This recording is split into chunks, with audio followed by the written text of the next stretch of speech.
Cornish nationalism is a cultural, political and social movement that seeks the recognition of Cornwall, the southwesternmost part of the island of Great Britain, as a nation, distinct from England. It is usually based on three general arguments: that Cornwall has a Celtic cultural identity separate from that of England, and that the Cornish people have a national, civic or ethnic identity separate from that of English people, that Cornwall should be granted a degree of devolution or autonomy, usually in the form of a Cornish National Assembly, and that Cornwall is legally a territorial and constitutional duchy with the right to veto Westminster legislation, not merely a county of England, and has never been formally incorporated into England via an Act of Union.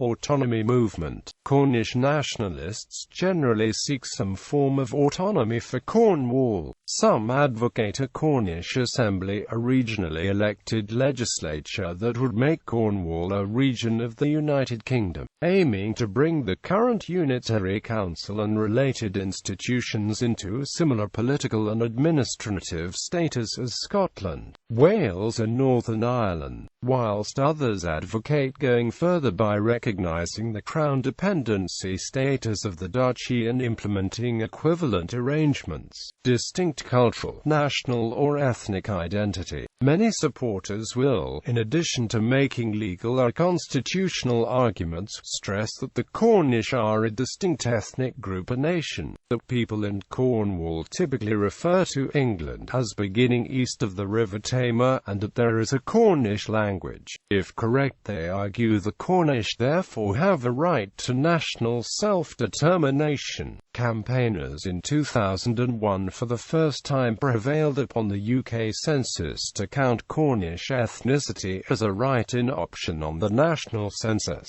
although there was no separate Cornish tick box. In 2004, school children in Cornwall could also record their ethnicity as Cornish on the school census. In the world of Cornish sport also can be found expressions of Cornish national identity. In 2004, a campaign was started to field a Cornish national team in the 2006 Commonwealth Games. However, this campaign lapsed, was revived, but has now been abandoned. The notion that the Cornish are a separate ethnicity is sometimes tied up with the notion that the Cornish are of Celtic blood. Unlike most people in the rest of England, British geneticist Brian Sykes has criticised this notion. He claims that the Celtic identity only arose in the early 18th century, and believes that this was invented as linguistic terminology rather than an ethnic group. Edward Lhuyd noticed the similarities between Breton, Cornish, Irish, Scots Gaelic and Welsh, so he grouped them together as Celtic. However, Sykes questions whether there ever was a Celtic people at all.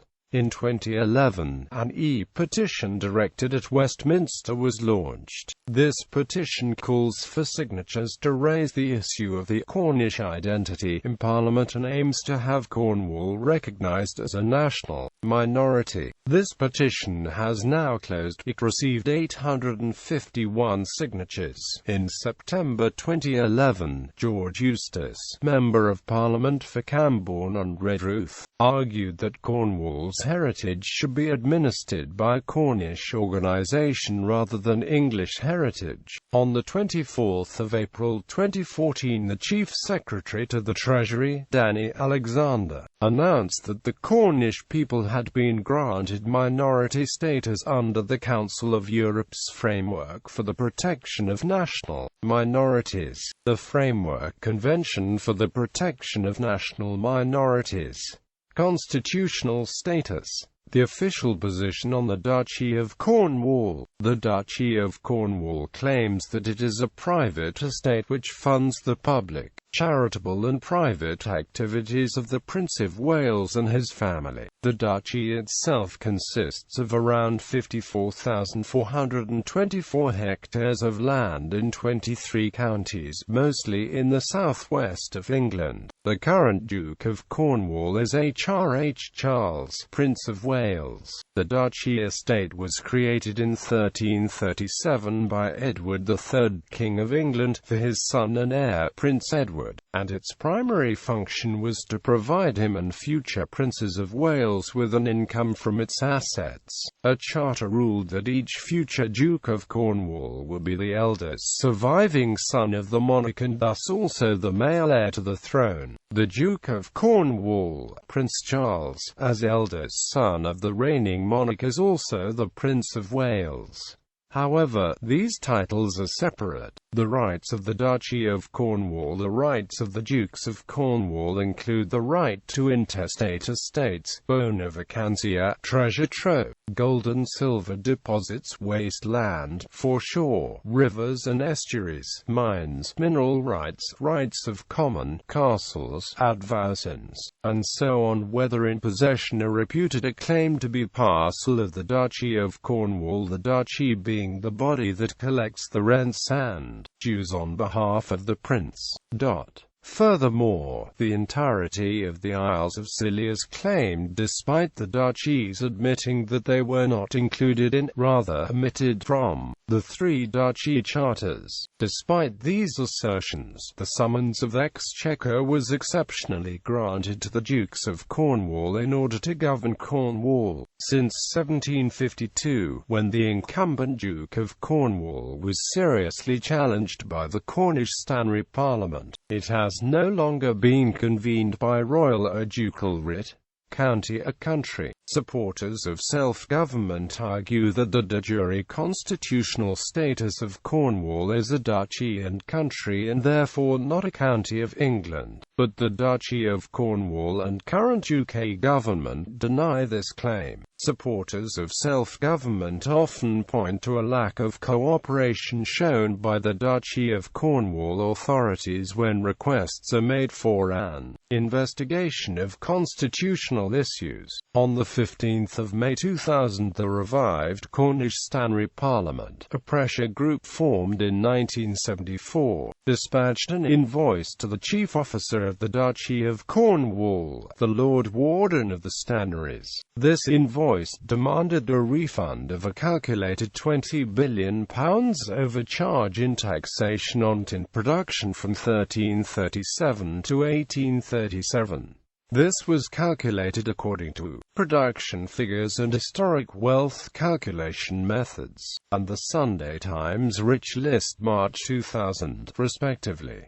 Cornwall was charged at over twice the rate levied on the adjacent county of Devon. On the 17th of May 2000, The Guardian reported that the CSP claimed that the Duchy had levied an excess tax on tin production in Cornwall for 500 years, and requested repayment within 120 days. The CSP argued that their action demonstrated how Cornwall was treated separately from England in the past, and thus should have special status today. They declared that if they received the money it would be spent on an agency to boost Cornwall's economy. The Guardian went on to point out that the Duke of Cornwall himself, H.R.H. Charles, the Prince of Wales, is in effect trustee and cannot sell off the duchy's assets, thus he would have difficulty in paying the bill. Charles does not receive any money from the state. His financial stability comes from the £5 million, £6 million annual net surplus generated by the duchy. Background. History of the separate Cornish identity. In 936, Athelstan fixed Cornwall's eastern boundary at the Tamar. The Italian scholar Polydore Virgil, in his famous Anglica Historia, published in 1535, wrote that the whole country of Britain is divided into parties, whereof the one is inhabited of Englishmen, the other of Scots, the third of Welshmen, the fourth of Cornish people, which all differ among themselves, either in tongue and manners, or else in laws and ordinances. Writing in 1616, Arthur Hopton stated, "England is divided into 3 great provinces, or countries, every of them speaking a several and different language, as English, Welsh and Cornish." During the Tudor period, many travellers were clear that the Cornish were commonly regarded as a separate ethnic group. For example, Lodovico Faglia, an Italian diplomat at the court of Henry VIII, said, "The language of the English, Welsh and Cornish men is so different that they do not understand each other." Quote, he went on to give the alleged national characteristics of the 3 peoples, saying, for example, the Cornishman is poor, rough and boorish. Another notable example is Gaspard de Coligny-Châtillon, the French ambassador in London, who wrote saying that England was not a united whole as it contains Wales and Cornwall, natural enemies of the rest of England, and speaking a different language. In 1603, the Venetian ambassador wrote that the late Queen had ruled over 5 different peoples: English, Welsh, Cornish, Scottish, and Irish. It seems, however, that the recognition by outsiders of the Cornish as a separate people declined with the language, which by the 19th century had essentially ceased to be used. History of modern Cornish nationalism. The history of modern Cornish nationalism goes back to the end of the 19th century. The failure of Irish Home Rule caused Gladstone's Liberal Party to revise and make more relevant its devolution policy by advocating the idea of Home Rule all round, applying to Scotland and Wales, but opening the door for Cornish liberals to use cultural themes for political purposes. Henry Jenner was an important figure in early 20th century Cornish national awareness. He made the case for Cornwall's membership in the Celtic Congress, pioneered a movement to revive the Cornish language, and founded the Cornish Corset. Traditionally, much support to Cornish self-government has come from supporters of Welsh self-government, who have often seen the Cornish as the brythonic Celtic kindred. For example, Mebion Cerno has a twinning arrangement with the Blaenau Gwent branch of Plaid Cymru. Some intellectual support for Cornish self-government has come from the Institute of Cornish Studies, affiliated to the University of Exeter. In 2000, the Cornish Constitutional Convention launched a campaign for a Cornish Assembly. This was a cross-party movement representing many political voices and positions in Cornwall, from Mebion Cerno and Cornish Solidarity to the Liberal Democrats and Conservatives.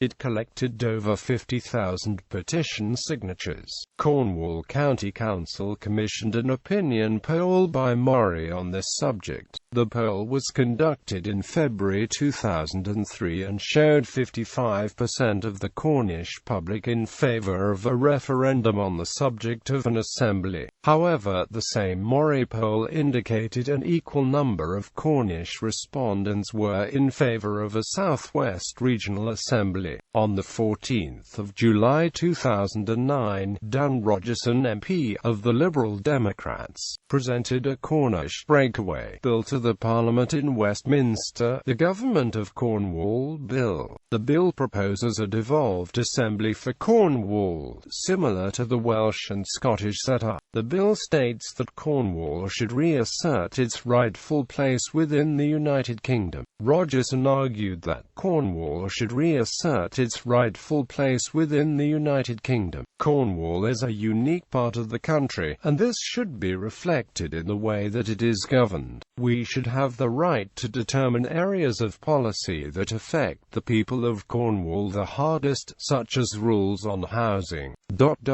Cornwall has the right to a level of self-government. If the government is going to recognise the right of Scotland and Wales to greater self-determination because of their unique cultural and political positions, then they should recognise ours. The Cornish independence movement received unexpected publicity in 2004, when Channel 4's alternative Christmas message featuring The Simpsons showed Lisa Simpson chanting "Free Cornwall Now, Rides His Rag Cerno Lemeen," and holding a placard saying "UK out of Cornwall, support Cornwall County Council's February 2003 Moray poll showed 55% in favour of a referendum on an elected, fully devolved regional assembly for Cornwall and 13% against. However, the same Moray poll indicated an equal number of Cornish respondents were in favour of a south-west regional assembly. The campaign for a Cornish assembly had the support of all three Cornish Lib Dem MPs, Mebyon Kernow, and Cornwall Council. However, in 2015, the Conservative Party won all 6 seats in Cornwall, removing the Lib Dems supporters from office.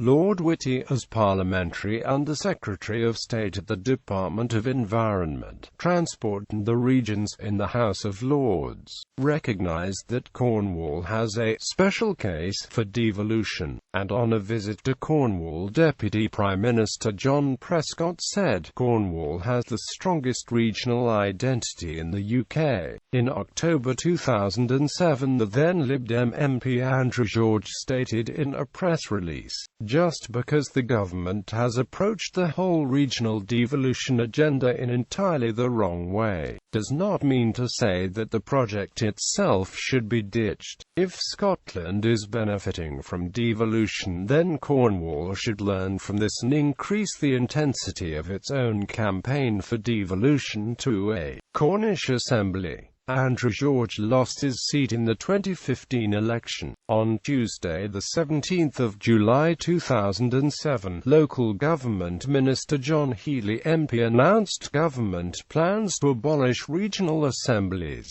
Functions of regional assemblies are planned to pass to regional development agencies in 2010. The South West Regional Assembly was replaced by the South West Regional Development Agency in 2010. The South West Regional Development Agency was closed in 2012. On the 19th of July 2007, MP Dan Rogerson welcomed the government announcement that unelected regional assemblies are to be scrapped, and he asked the government to look again at the case for a locally accountable Cornish Assembly and Cornish Development Agency, in light of the important convergence funding from the EU. Cornish MP Andrew George said in July 2007, "I'm optimistic that the Minister's announcement will give us the future prospects to build a strong consensus, demonstrate Cornwall's distinctiveness from the government zone for the South West, and then draw up plans so that we can decide matters for ourselves locally rather than being told by unelected quangos in Bristol and elsewhere."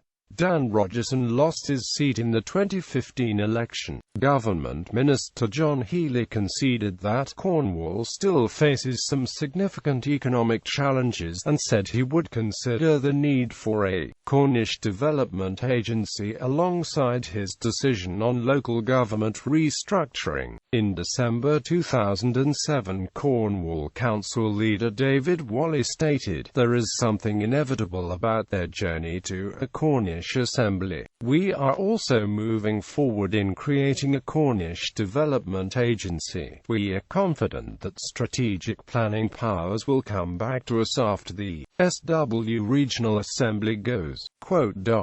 David Whalley quit his post in 2009. Indiana 2008, Cornish Liberal Democrat councillors agreed plans to create a unitary authority for the region, abolishing the 6 district councils. This meant that where previously there was once one elected member for every 3,000 residents, there is now one councillor for every 7,000 people. The unitary authority, one Cornwall Council, does however not have the same powers as the proposed Cornish Assembly. Westminster ruled out any extra powers for Cornwall, and the South West Regional Development Agency remained in place until 2009. This means that Cornish Objective 1 money was managed from outside of Cornwall. There have in fact been suggestions that powers could be taken from the new Cornish Unitary Authority as it may struggle to cope with the extra workload inherited from the district councils. A premise for a single governing body for Cornwall was that the new Cornwall Council would have greater powers, being granted more responsibilities from Westminster. Political parties and pressure groups. Mebian-Kernow is the key political party advocating Greater Cornish Home Rule. Since 2004, Mebian-Kernow has been a member of the Europe-wide political group, the European Free Alliance, which has 5 members of the European Parliament, and is part of the Greens EFA group. Mebian-Kernow contested its first European parliamentary elections in 2009, where they entered candidates for the UK South West region, which comprises Devon, Somerset, Dorset, Wiltshire, Gibraltar, Gloucestershire and Bristol, as well as Cornwall, although they failed to win any seats. Mebian-Kernow has held a consistent 4% of the vote total in Cornwall council elections, and currently has 4 councillors out of the total of 123 elected. At national level in general elections, Mebian-Kernow has achieved between 1.3% and 1.9% of the Cornish vote. Cornish Constitutional Convention is a cross-party advisory group that has been instrumental in moulding opinion in both Cornwall and London towards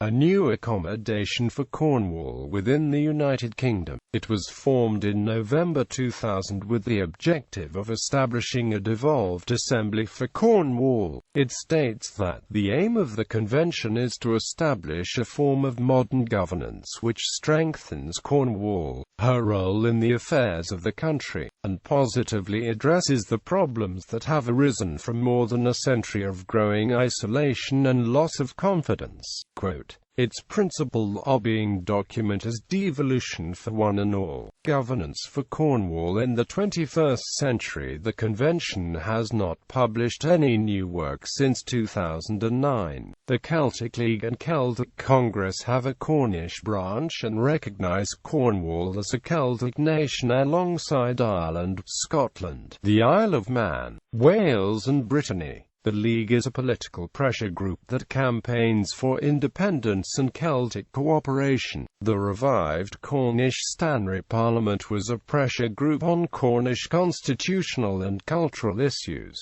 The websites of the CSP provides an overview of the main points and current campaigns. The CSP has one of its members in the Federal Union of European Nationalities. The revived Cornish Stanley Parliament has not been active since 2008. The Cornish Nationalist Party was formed in 1975 by Dr. James Wetter and is currently not registered to contest elections. Cornish Solidarity were a non-partisan political pressure group that called for the recognition of the ethnic Cornish as a national minority. They are currently in hibernation. John Garrick of Cornwall 2000, the human rights organization, has written and by self-publishing has produced 3 books to date: Breaking the Chains, Our Future is History, and Scatterops, released on the 15th of May 2008. They detail many of the core issues of the Cornish national movement as well as a re-examination of Cornish history and the Cornish Constitution. The Cornish Fighting Fund was launched by Cornwall 2000 in August 2008. However, the fund failed to meet the required target of £100,000 by the end of December 2008, having received just over £33,000 in pledges, and the plan is now abandoned. The instigator of the campaign, John Garrick, on launching the fund stated, "If by the date the strategy outlined here has not gathered the required level of support, we shall assume that the Cornish community does not cherish its identity nor care that it survives." Quote. Tir Gwyn was originally a focus group formed out of members of Coethas Flamanc, a Cornish affairs group, and participants in Cesculians Cerno having a special interest in the Constitution of Cornwall. TGG has posted to its website the transcript of the dispute between the Crown and Duchy of Cornwall over ownership the Cornish foreshore. This has been done in order to place the previously hidden legal argument and evidence submitted for arbitration into the public domain. The Cornish branch of the Green Party of England and Wales also campaigns on a manifesto of devolution to Cornwall and Cornish minority issues. In the 2005 general election, the Green Party struck a partnership deal with Cerno, and Goff was a militant organisation which was active in the early 1980s. A message was sent in 2007 claiming that it had reformed and was responsible for graffiti in various places around Cornwall and attacks on St. George's flags. Later in 2007, it claimed to have merged with another group to form the Cornish National Liberation Army. A message was sent claiming to be from this organisation, threatening celebrity chefs Rick Stein and Jamie Oliver, blaming them for the increase in house prices caused by the trend towards English people owning second homes in Cornwall. It is far from clear whether this is a real organisation. Political representation in Cornwall. In the 2009 local elections, Cerno won 3 of the 123 seats on the then newly created Cornwall Council. An independent councillor joined Cerno in 2010. Cerno also has 18 parish councillors elected. A number of nationalist independents were also elected to the Cornwall Council. Prior to the 2013 local elections, Cerno held 6 seats on the council, having gained 2 due to defections from other parties, and winning 1 in a by-election. Keeping the seat won in the by-election, and a gain of 1 seat elsewhere, left them with 4 in total. This dropped them to being the 6th largest group on the council, from the position of 4th largest prior to the election, being overtaken by UKIP and the Labour Party. In the United Kingdom, Cerno does not have any members elected to the UK Parliament, but Andrew George and Dan Rogerson of the Liberal Democrats took up nationalist causes both in Parliament and outside of it. Andrew George was the first MP to take his parliamentary oath in Cornish. All 5 Cornish Liberal Democrat MPs put the names to the Government of Cornwall Bill 2009, which proposed setting up a legislative Cornish Assembly. In the 2015 election, all 6 Cornish seats returned Conservative MPs, ousting the aforementioned Lib Dem supporters. In Europe, Cerno is a member of the European Free Alliance Party in the European Parliament.